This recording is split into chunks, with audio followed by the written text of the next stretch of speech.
আমি কাউকে ঠকানোর জন্য ভালোবাসিনি, তবে আমি যার কাছে ঠকে গিয়েছি তাকে আমি ভীষণ ভালোবাসতাম। আমি কখনো সেই মানুষটাকে ঠকানোর কথা চিন্তাও করিনি যাকে আমি ভালোবাসি বা যাকে ভালোবেসেছিলাম তাকে আমি ঠকাবো, এটা আমি একবারের জন্য চিন্তাও করিনি। কিন্তু আমি ঠকেছি সেই মানুষের কাছ থেকেই যে আমাকে ভালোবাসি ভালোবাসি বলেছিল, বা আমি যাকে ভালোবেসেছিলাম, সবটা দিয়ে যত্ন করেছিলাম, প্রতিনিয়ত যার খোঁজ খবর নিতাম, তার কাছেই আমি ঠকেছি। অথচ ভালোবাসার জন্য কত মানুষ কত কী করে, হয়তো তাকে পাওয়ার জন্য আমি সব কিছু করতে রাজি ছিলাম, কিন্তু দিন শেষে দেখলাম যার জন্য আমি যুদ্ধ করলাম বা যার জন্য আমি নিজেকে এই যুদ্ধে জড়ালাম সে আমার শত্রুপক্ষের লোকজন ছিল, বা সেই মানুষটার কাছে আমি ঠকেছি যাকে পাওয়ার জন্য আমি চেষ্টা করতাম।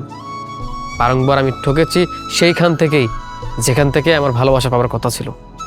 মাঝে মাঝে আফসোস হয় যে কার জন্য কি করলাম। আমি কাউকে ঠকানোর জন্য ভালোবাসিনি, তবে আমি যার কাছে ঠকে গিয়েছি তাকে আমি ভীষণ ভালোবাসতাম।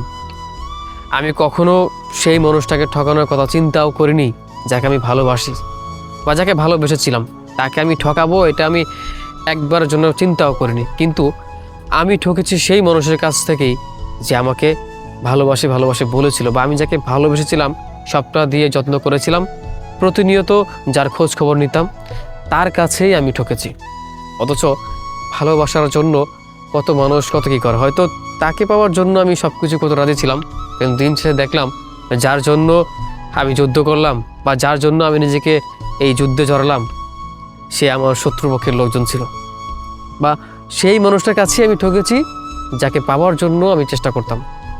বারংবার আমি ঠকেছি সেইখান থেকেই যেখান থেকে আমার ভালোবাসা পাওয়ার কথা ছিল। মাঝে মাঝে আফসোস হয় যে কার জন্য কি করলাম।